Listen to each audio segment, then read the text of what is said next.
Hello friends, चलिए start करते हैं आज का टॉपिक, जिसमें डिस्कस करना है हमें एक बॉडी कॉर्पोरेट के बारे में। Many of the students are asking me that what is difference between body corporate and a company. बहुत सारे स्टूडेंट्स की कंफ्यूजन्स होती हैं कि बार बार कंपनी लॉ में बॉडी कॉर्पोरेट वर्ड यूज किया जाता है, तो क्यों कंपनी वर्ड की जगह पे बॉडी कॉर्पोरेट लिखा जाता है? क्या रीजन होता है इसका? क्या दोनों की सेम मीनिंग होती है? क्या दोनों एक साथ अपनी मीनिंग एक्सप्रेस करते हैं या दोनों अलग अलग मीनिंग एक्सप्रेस करते हैं? तो इन सब जो डाउट्स हैं, जो क्वेरीज हैं आपके दिमाग में, उनके ऊपर हमारी चर्चा होनी है। तो आइए लगे हाथ हम लोग शुरू करते हैं, जिसमें हम आपको कंपनी क्या होती है ये भी बताएंगे और बॉडी कॉर्पोरेट क्या होती है दोनों बताएंगे, और दोनों के बारे में, दोनों के बीच में डिफरेंस भी दिखाएंगे आपको, और जो आपके मन में क्वेरीज हैं वो दूर होंगी। इंपॉर्टेंट टॉपिक भी है आपके लिए, आपके आगे प्रोफेशनल कोर्स के लिए, आपके जो भी कोर्स में आप हैं। सबसे पहले अगर मैं ये बात करूं कि एक कंपनी का मतलब क्या होता है, जैसा कि आप जानते हैं कि आपका कंपनीज एक्ट 2013 है। कंपनीज एक्ट 2013 आपके ऊपर अप्लीकेबल होता है अभी इस टाइम पे, और उसके सेक्शन नंबर कौन से सेक्शन? सेक्शन 2 क्लॉज 20 में डिफाइन किया गया है कि कंपनी क्या होती है। तो इसमें कुछ नहीं, बहुत खास कुछ नहीं लिखा, बस सिंपल सी एक लाइन बताई गई है कि company means a company incorporated under this act और under any other previous company law. Companies act 2013 में जो भी कंपनी इनकॉर्पोरेट होती है, जो भी कंपनी रजिस्टर्ड होती है, उसे हम कंपनी मानते हैं। ये डेफिनेशन दी गई है फिलहाल, ये मान के चलिए। या फिर इसके पहले के जो एक्ट हैं, चाहे 1956 का एक्ट हो, 1913 का एक्ट हो, 1966 का एक्ट हो, कोई भी हो, 1866 का एक्ट हो, कोई भी, इसके पहले का एक्ट 1866 में आया था पहली बार, companies act, Indian companies act के नाम से। तो इसके पहले जो भी एक्ट रहे हो, जिसमें भी कंपनी बनी हो, उसी को हम लोग कंपनी बोलते थे। अब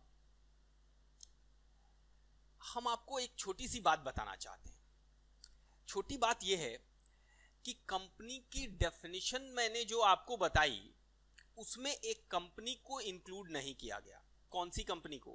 मान लीजिए कोई ऐसी कंपनी है जो भारत के बाहर है, जिसको भारत के बाहर इनकॉर्पोरेट किया गया है, उसका रजिस्ट्रेशन न्यूयॉर्क में हुआ है, हम उसका नाम रख देते हैं न्यूयॉर्क लिमिटेड। क्या नाम रख देते हैं?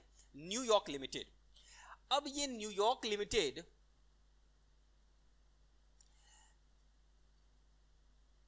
भारत में अपना पैसा लगाना चाहती है, एक भारत में कंपनी को होल्ड करना चाहती है, या फिर भारत में कोई भी काम करना चाहती है ये। अब अगर इंडिया में इस कंपनी के बारे में हम बात करें, तो क्या इंडिया में इसे हम कंपनी बोल पाएंगे?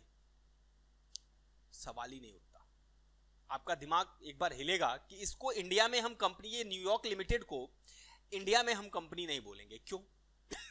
सॉरी, क्योंकि कंपनीज एक्ट हमारा कहता है कि कंपनी का मतलब होता है कि जो कंपनी भारत में, जो कंपनीज एक्ट में रजिस्टर्ड हो, भारत की जो इंडिया का कंपनीज एक्ट 2013 है उसमें रजिस्टर्ड है, तो उसे कंपनी बोलेंगे। इसका मतलब ये वाली न्यूयॉर्क लिमिटेड इंडिया में कंपनी तो बोली ही नहीं जाएगी। और अगर ये कंपनी नहीं बोली जाएगी, तो सोचिए कि फिर इसको कैसे आप पकड़ेंगे, इसकी ट्रांजैक्शंस को किस रूप में देखेंगे आप? ये तो एक कंपनी है, लिमिटेड वर्ड लगा है, एक कंपनी है, और भारत में वो काम भी कर रही है, लेकिन भारत में वो कंपनी ही नहीं है, उसकी ऑडिट कैसे कराएंगे आप? प्रॉब्लम है, बहुत सारी प्रॉब्लम्स आएंगी उसके लिए। तो फिर अब दिमाग में आया लॉ मेकर के कि क्या किया जाए इसको। तो जहां भी, अच्छा ये एक फॉरेन कंपनी हो गई, फिर अगर ये इनकॉर्पोरेटेड है आउटसाइड इंडिया, इनकॉर्पोरेटेड है आउटसाइड इंडिया, तो फिर ये क्या हो गई? ये एक फॉरेन कंपनी हो गई। और सेक्शन 2 क्लॉज 41 में, सेक्शन 2 क्लॉज 41 में इसको डिफाइन किया गया है फॉरेन कंपनी को। तो अब इसको अपनी गिरफ्त में, कंट्रोल में लेने के लिए लॉ मेकर ने क्या किया कि बॉडी कॉर्पोरेट की जो डेफिनेशन थी सेक्शन 2 क्लॉज 11 में, सेक्शन 2 क्लॉज 11 में, कंपनीज एक्ट 2013 के सेक्शन 2 क्लॉज 11 में बॉडी कॉर्पोरेट की डेफिनेशन में डाल दिया गया कि अ company incorporated outside India, company incorporated outside India, ये आप देखिए यहां पे कंपनी इनकॉर्पोरेटेड आउटसाइड इंडिया को भी इंक्लूड किया जाएगा, किसमें? बॉडी कॉर्पोरेट में। क्या मेरी बात समझ आई? एक कॉमन चीज पता चली आपको कि बॉडी कॉर्पोरेट की डेफिनेशन में हमने कंपनी इनकॉर्पोरेटेड आउटसाइड इंडिया को क्या कर दिया? इंक्लूड कर लिया। एक प्रॉब्लम दूर हो गई यहां से। तो अब ये प्रॉब्लम तो दूर हुई, लेकिन अब आपको समझना यह है कि ये बॉडी कॉर्पोरेट है क्या। कंपनी होने से काम नहीं चला तो फिर बॉडी कॉर्पोरेट की डेफिनेशन में बना करके और उसमें डालना पड़ा कि भाई कंपनी भारत के बाहर है तो वो बॉडी कॉर्पोरेट है। और जहां भी उस कंपनी के रेफरेंस में बात होगी, अब सुनिएगा, जहां भी उस कंपनी के रेफरेंस में बात होगी जो भारत के बाहर है, तो फिर वहां वर्ड कंपनी नहीं लिखा जाएगा, वहां वर्ड लिखा जाएगा बॉडी कॉर्पोरेट। केवल कंपनी वर्ड आप लिख देंगे तो फिर वो प्रोविजन एप्लीकेबल नहीं होगा उस कंपनी पे। कोई भी प्रोविजन अगर कंपनी वर्ड लिखा है तो वो उस कंपनी पे अप्लाई नहीं होगा जो भारत के बाहर रजिस्टर्ड है। लेकिन अगर आपने बॉडी कॉर्पोरेट लिख करके प्रोविजन लिखा तो डेफिनेटली उस पे भी अप्लाई होगा जो भारत के बाहर रजिस्टर्ड है। ये बात समझ आ गई? चलिए दूसरा सवाल। एक एलएलपी लिमिटेड लायबिलिटी पार्टनरशिप, इसके लिए हमारा एक्ट है 2008 का, एलएलपी एक्ट 2008। अब क्या ये कंपनी है? जी नहीं, ये तो एलएलपी है, पार्टनरशिप है। तो फिर क्या इसे हम बॉडी कॉर्पोरेट बोल सकते हैं? अब सुनेंगे आप। अब मैं आपको बताने जा रहा हूं कि किसे कहते हैं बॉडी कॉर्पोरेट।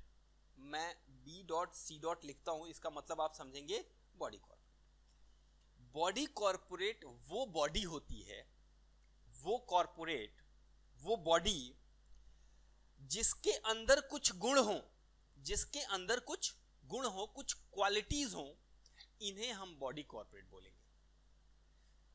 वो गुण क्या हो सकते हैं?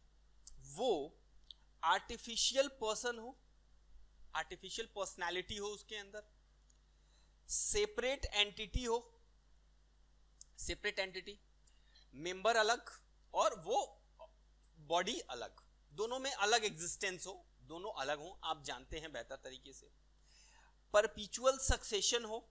परपीचुअल सक्सेशन का मतलब होता है कि मेंबर्स के आने जाने, जीने मरने से कोई फर्क नहीं पड़ता, कंपनी चलती रहती है या वो बॉडी चलती रहती है। और इसके अलावा वो अपने नाम से सूट फाइल कर सकती हो या उसके ऊपर सूट फाइल हो सकता हो। ये कुछ गुण हैं, कुछ क्वालिटी हैं। वो आर्टिफिशियल पर्सन के साथ साथ लीगल पर्सन भी हो, आर्टिफिशियल पर्सन हो, लीगल पर्सन हो, आर्टिफिशियल लीगल पर्सन एक साथ जोड़ सकते हैं आप। सेपरेट एंटिटी हो, परपेचुअल सक्सेशन हो, सूट फाइल कर सके, उसके ऊपर सूट फाइल हो सके। ये कुछ गुण हैं जो किसी बॉडी को बॉडी कॉर्पोरेट बना देते हैं, या फिर उसे आप कॉर्पोरेशन वर्ड से भी नवाज सकते हैं। उसके लिए कॉर्पोरेशन वर्ड भी यूज किया जा सकता है।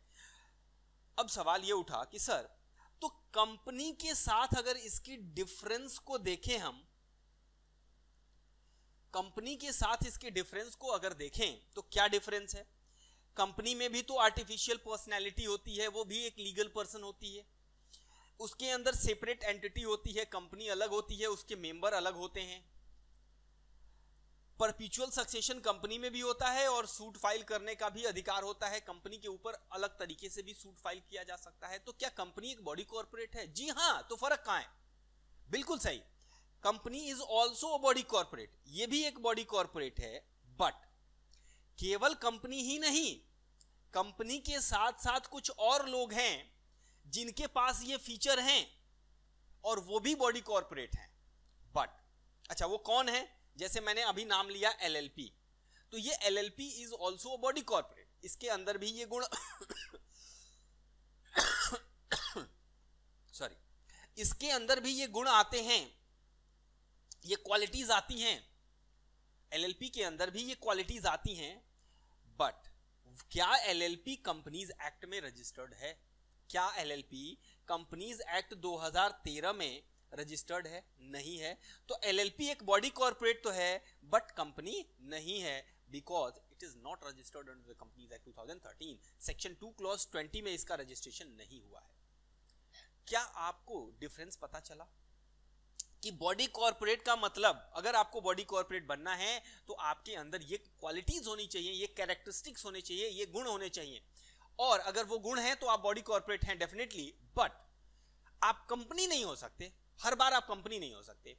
कंपनी भी बॉडी कॉर्पोरेट है, लेकिन हर बार कंपनी होना हर बॉडी कॉर्पोरेट के लिए जरूरी नहीं है। तो इसके लिए आप एक स्टेटमेंट यूज कर सकते हैं कि every company is a body corporate, every company is a body corporate because every company contains all these features, but every body corporate is not a company because it may be LLP, it may be a statutory corporation। एक statutory corporation हो सकती है। Sir statutory corporation क्या होती है? जैसे SBI, state bank of India का नाम सुना है आपने, RBI का नाम सुना है, ये क्या है? इनको गवर्नमेंट ने स्पेशली एक्ट पास किया है पार्लियामेंट में और उन एक्ट के द्वारा ये बनाई गई हैं। These are not company, government made body, ये गवर्नमेंट के द्वारा बनाई गई बॉडी होती हैं, लेकिन इनके अंदर भी ये बॉडी कॉर्पोरेट के जो फीचर्स होते हैं वो होते हैं, बट ये कंपनी नहीं होती। इनके लिए स्टैट्यूटरी अलग से रिक्वायरमेंट होती है और वो एक्ट बना करके पास करके वो पूरी की जाती है। इनके लिए आरबीआई एक्ट बना हुआ है 1934 आरबीआई के लिए, एसबीआई के लिए भी बना हुआ है 1955। तो इनके लिए अपना एक्ट बना हुआ है, ये अपने एक्ट से गवर्न होते हैं। They are not companies but they are body corporate, they are corporations. Clear है? LLP is also a body corporate but not a company. Foreign company is also a body corporate but not a company. Clear है? Okay sir. अब देखिए जरा, तो इतनी बातें आपने तो ये समझ ली कि ये बॉडी कॉर्पोरेट और कंपनी में क्या डिफरेंस है, और बॉडी कॉर्पोरेट कहते किसे हैं कि बॉडी कॉर्पोरेट का मतलब वो सारी गुण रखने वाले जो भी बॉडीज हैं, जो ये गुण है जिसके पास, वो हमारी बॉडी कॉर्पोरेट कहलाएंगे। लेकिन डेफिनेशन सेक्शन 2 क्लॉज 11 ने डेफिनेशन क्या दी बॉडी कॉर्पोरेट की, वो जरा देख लेते हैं वो क्या मायने रखता है अपने आप में। आइए, बॉडी कॉर्पोरेट और कॉर्पोरेशन दो वर्ड यूज करेंगे। इसमें कंपनी इनकॉर्पोरेटेड आउटसाइड इंडिया तो आ गया, बट कुछ चीजें बाहर की गई। क्या बाहर की गई? दो चीजें। एक और बॉडी कॉर्पोरेट, एक और बॉडी कॉर्पोरेट जिसका मैंने अभी तक नाम नहीं लिया है, बट डेफिनेशन में उसे बाहर कर दिया गया, बॉडी कॉर्पोरेट की डेफिनेशन से उसको बाहर कर दिया गया सेक्शन 2 क्लॉज 11 से। क्यों? अच्छा, क्या है वो पहले ये जान लीजिए। वो है कोऑपरेटिव सोसाइटी। कोऑपरेटिव सोसाइटी को बॉडी कॉर्पोरेट नहीं माना जाता। इवन मैं आपको बताऊं, इवन बॉडी कॉर्पोरेट के अंदर, कोऑपरेटिव सोसाइटी के अंदर ये जो क्वालिटी होती है ना, जो मैंने आपको बताया कि आर्टिफिशियल पर्सनैलिटी होती है, सेपरेट एंटिटी होती है, परपेचुअल सक्सेशन होता है, सूट फाइल करने की कैपेबिलिटी होती है, या सूट उसके ऊपर फाइल हो सकता है, तो ये सारी चीजें अवेलेबल होती हैं। लेकिन वो एक बॉडी कॉर्पोरेट नहीं है। गवर्नमेंट ने उसे एक्सक्लूसिवली बाहर कर दिया है। रीजन तो नहीं दिया गया, लेकिन मैं आपको लॉजिक्स बता सकता हूं कि इसके पीछे का लॉजिक ये हो सकता है कि जब कोऑपरेटिव सोसाइटीज बनती हैं, अच्छा कोऑपरेटिव सोसाइटीज अलग होती हैं, उनको डिफरेंट लॉज बना करके डिफरेंट एक्ट के द्वारा बनाया जाता है। जैसे कोऑपरेटिव सोसाइटी एक्ट 1912 है, कोऑपरेटिव सोसाइटी हाउसिंग एक्ट जो हाउसिंग फाइनेंस के लिए बनाया जाता है, कोऑपरेटिव सोसाइटी हाउसिंग के लिए बनाई जाती है, वो 1961 अलग एक्ट है, तो उसमें भी कुछ सोसाइटीज बनती हैं। लेकिन एक एक्ट है सोसाइटी रजिस्ट्रेशन एक्ट, तो सोसाइटी रजिस्ट्रेशन एक्ट में भी सोसाइटी को रजिस्टर्ड किया जाता है। तो सोसाइटी रजिस्ट्रेशन एक्ट में जो सोसाइटीज हैं उनको तो छोड़ दीजिए, भूल जाइए, फिलहाल अभी उनकी बात नहीं कर रहे हैं हम बात किसी कर रहे हैं कोऑपरेटिव सोसाइटीज की। तो इनको हम बॉडी कॉर्पोरेट में इंक्लूड नहीं करेंगे। कुछ कोऑपरेटिव सोसाइटी होती हैं जिन सोसाइटीज का रजिस्ट्रेशन नहीं हुआ रहता है, अगर हम बॉडी कॉर्पोरेट बना देंगे तो वो क्या करेंगे, उस बॉडी कॉर्पोरेट की पर्सनैलिटी का बिना रजिस्ट्रेशन, चूंकि उनका रजिस्ट्रेशन ऑप्शनल होता है, तो वो उसका भी लाभ उठाएंगे, उसका फायदा उठाएंगे। इसलिए गवर्नमेंट ने कहा कि भाई इनको हम शामिल ही नहीं करते। तो देखें जरा, रजिस्टर्ड कोऑपरेटिव सोसाइटी को भी बाहर कर दिया। कौन रजिस्टर्ड है कौन नहीं है, कौन जाए बैठ करके फैसला करने, इनको बाहर कर दिया कि रजिस्टर्ड कोऑपरेटिव सोसाइटी को हम शामिल ही नहीं करेंगे। अच्छा, यहां नीचे एक लाइन दे दी मैंने, however a society registered under society registration act is not a body corporate. तो अगर सोसाइटी जो है सोसाइटी रजिस्ट्रेशन एक्ट में रजिस्टर्ड है, उसे भी हम बाहर कर दे रहे हैं। बल्कि सच्चाई तो यह है कि रजिस्टर्ड कोऑपरेटिव सोसाइटी जो होती हैं वो भी एक बॉडी कॉर्पोरेट होती हैं। ऐसा डिसाइड किया गया डीसीटीओ वर्सेस एनफील्ड इंडिया के केस में, इनको भी बॉडी कॉर्पोरेट माना गया है, बट एक्सक्लूसिवली गवर्नमेंट ने इनको बाहर किया कि आप इस कैटेगरी में नहीं रहेंगे। क्यों? क्योंकि ये कंपनी लॉ के लिए, कंपनीज एक्ट 2013 के लिए बनाया गया डेफिनेशन है, और इनके ऊपर हमारे ये प्रोविजन अप्लाई नहीं होंगे। ये जो डेफिनेशन आप पढ़ रहे हैं सेक्शन 2 क्लॉज 11, ये केवल और केवल कंपनीज एक्ट के लिए हैं। This definition is only for the purpose of companies act. तो यहां पर कोऑपरेटिव सोसाइटी को बाहर किया गया है, otherwise cooperative society is a body corporate. अगर हम कंपनी एक्ट की बात करें तब तो वो नहीं है, लेकिन अदरवाइज कोऑपरेटिव सोसाइटी के पास भी वो क्वालिटीज होती हैं जो एक बॉडी कॉर्पोरेट में होनी चाहिए। क्या मेरी बात समझ में आई? सर, दूसरा कौन है जिसको इससे बाहर किया गया है? दूसरा है कि सेंट्रल गवर्नमेंट के पास ये पावर है, सेंट्रल गवर्नमेंट के पास ये पावर है कि कोई और बॉडी कॉर्पोरेट जिसको बाय नोटिफिकेशन सेंट्रल गवर्नमेंट चाहे तो बाहर कर सकती है इसके डेफिनेशन से, लेकिन किसको छोड़कर? Except a company defined under companies act.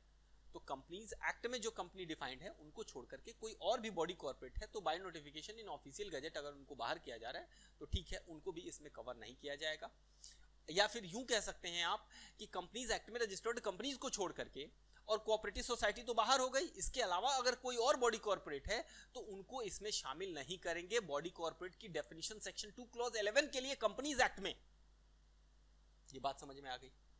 Okay sir, तो ये था आपका कॉन्सेप्ट बॉडी कॉर्पोरेट और एक नॉर्मल कंपनी का।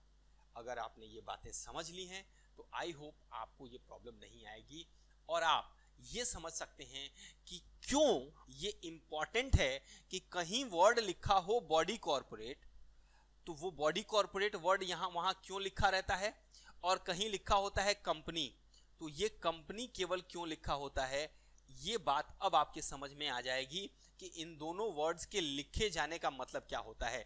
जब कहीं वर्ड बॉडी कॉर्पोरेट लिखा हो इसका मतलब वो प्रोविजन अप्लाई होता है, कोई भी कंपनी भारत के बाहर हो, एलएलपी हो या कोई स्टैट्यूटरी कॉर्पोरेशन हो, कोई भी हो जिसके अंदर ये क्वालिटी आती है और वो कोऑपरेटिव सोसाइटी नहीं है और कोई भी और बॉडी कॉर्पोरेट नहीं है जिसको सेंट्रल गवर्नमेंट ने by notification in official gazette मना किया हो, तो फिर उनकी जगह पे ये बॉडी कॉर्पोरेट वर्ड आप यूज कर सकते हैं। क्लियर है? अदरवाइज आप अगर कंपनी वर्ड लिखते हैं कहीं भी किसी भी प्रोविजन में कंपनी लॉ के तो इसका मतलब केवल और केवल company registered under companies act in section 2 clause 20। Clear? Okay, that's it.